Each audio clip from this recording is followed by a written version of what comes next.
The story of the Pied Piper of Hamelin, or Der Rattenfänger von Hameln, as this figure is known in Germany, is, as Karl Zuckmayer once said, probably one of the most famous legends in the world, if not the most famous. It became known widely in the German-speaking world through the story Die Kinder zu Hameln, written by the Grimm brothers, Jakob and Wilhelm Grimm, in 1816. This story was part of a whole collection of fairy tales and stories that were supposed to give an indication of the great cultural wealth of German oral culture and folklore. On the English-speaking side, the story is most well known through the work The Pied Piper of Hamelin, a poem written by Robert Browning. He wrote it in 1842, and it appeared in volumes of his poetry somewhat later. The story, I think, is generally understood as having a very humorous side, almost light-hearted. And perhaps for that reason, Der Rattenfänger von Hameln, or The Pied Piper of Hamelin, is not considered to be the basis of any great work. Scholars of Browning would probably somewhat dismiss his poem about the Pied Piper. But as we shall see later, the story has some very serious, even very grim undertones. But before we come onto that subject, let me speak as one who has just visited Hamelin.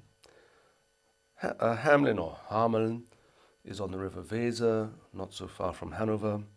It's situated in some very delightful countryside with castles and other sites of interest.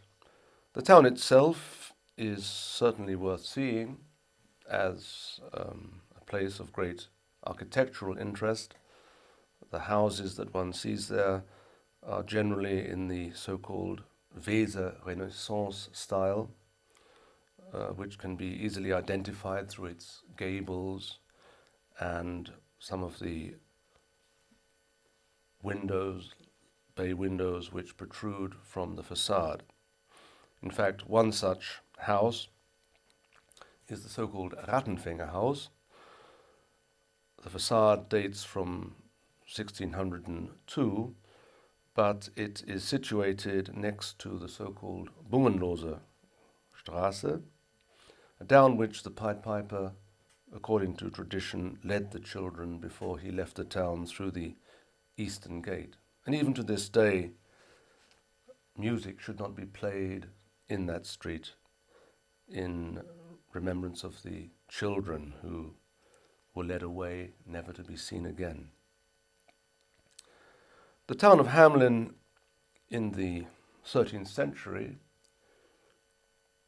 had been, one might say, a base for a church mission to Germany, a fact that is indicated by the very name of the church, St. Boniface, who of course was the Anglo-Saxon missionary who did so much to evangelize central Germany. In the course of the 13th century, the town of Hamelin lost its very strong church connections and came under secular influences.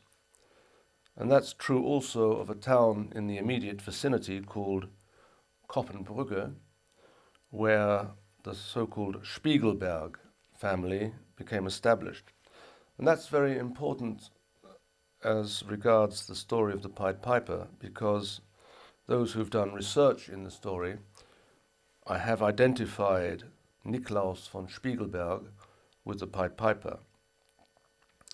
One very leading scholar in this field, Hans Dobertin, suggests that the Count Niklaus von Spiegelberg was interested in inducing people, young people particularly, to emigrate to the eastern reaches of the German-speaking world, to colonize what is now Pomerania or areas close to the North Sea. According to Hans Dobertin, Niklaus von Spiegelberg took 130 young people or children to Stettin, and after that embarked on a voyage which ended in tragedy. And he interprets the tragic loss of the children in terms of their being drowned in the North Sea. But there is another theory which I will discuss a bit later. Let's now return to the town of Hamelin as we find it today as a tourist. Of course, the town fully exploits the legend. This little memento is just one indication of the trivial tourist foibles that one can buy there. Of course, the town also cashes in on the story itself by presenting a play every Sunday in the summer season, and also allowing a musical to be staged, and this is called Rats. The original version of this musical was in fact composed by a person who wrote English, but it's been translated into German and other languages. And I think one could say that the version of the story that the Grimm brothers formulated is clearly shown in the play, while the musical has many elements that I think go back to Robert Browning's version of the story. For example, in Robert Browning's poem, the rats become like people. They have a voice. There is the one rat who escaped to Ratland and was able to give a glowing account of the wonderful consumerist paradise that awaited the rats under the influence of the piper's music. And in the musical, the Rat King is a leader of his own people, in this case the rats, in some ways very similar to the Pied Piper. And he leads them to some great paradise that he promises beyond the Weser. The music of this musical reminds me a little of contemporary music, pop music, one or two marching songs that go back to the American Civil War. But it does obviously have a very light-hearted tone which appeals to the many tourists who see it on Wednesday. The question is, what underlies this legend?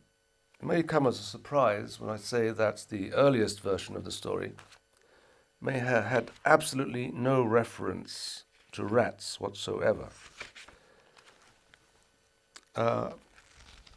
Here I quote it in the original Low German. You can see it for yourselves if you wish, but I would translate it as follows. In the year 1284, on the day of John and Paul, which was the 26th of June, by means of a piper dressed in motley colours, 130 children were led away, or possibly seduced, and were led to Calvary next to Coppenbruegge, where they were lost. As I said, absolutely no mention of rats, and yet somehow this story is very specific. Why should it mention a particular day, a saint's day, a particular year, an exact number of children, and specify a certain place with a name, Calvary, which of course reminds us of Calvary in the New Testament, What about Coppenbruegge, though? What might that be? Here we will come on to a question of great interest, debated by the scholars who have concerned themselves with this story. I think we have to mention here how such stories as that of the Pied Piper evolve. They have a certain kind of organic consistency. They grow, perhaps they unite with other legends in terms of some kind of cross-fertilization. At some stage or other then, the story of the rats got connected with that of a piper who led away 130 children on a certain saint's day. And of course there are many versions of the Pied Piper story, beginning possibly in 1380, if not earlier, and running right through up to the present time. Let us take the version which Browning based his story on. He gives a different year as that when the Pied Piper appeared, and even a different date. In his case, it is the 22nd of July in 1376. And that, in fact, goes back to an earlier version which identified the happening of the Pied Piper with another saint's day, not the 26th of June, but the 22nd of July, which is the saint's day dedicated to Mary Magdalene. But here we see a certain consistency. Okay, it wasn't the same date exactly, but it was another saint's day. And to give this a very negative complexion, a French author by the name of Prosper Mérimée included the story in a novel he wrote about what happened in the reign of Charles IX, the King of France. And the story tells how a group of mercenary soldiers on their way to Paris heard the story from the mouth of a young gypsy girl. And here the piper, in fact, is identified with none less than the devil.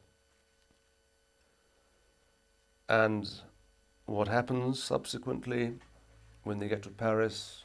They witness the massacre of the Huguenots, which occurred, strangely enough, on a saint's day, on the eve of St. Bartholomew. And so it would appear that, perhaps by intuition, if not by close study, an author well removed from the time of the origin of this story saw some kind of connection, some kind of continuity. We cannot say, referring to the devil now, that the original story definitely identified the piper with any figure of evil. It's extremely ambivalent. It says that the children were lost. One might interpret that on a very literal level, that they were never seen again. It might possibly mean that they suffered some tragedy, such as this shipwreck. Maybe that they were lost souls in a more theological sense. And again, we see a general movement in the evolution of the story away from this very ambivalent but relatively morally neutral position to one in which the Pied Piper became demonized. Most specifically in the middle of the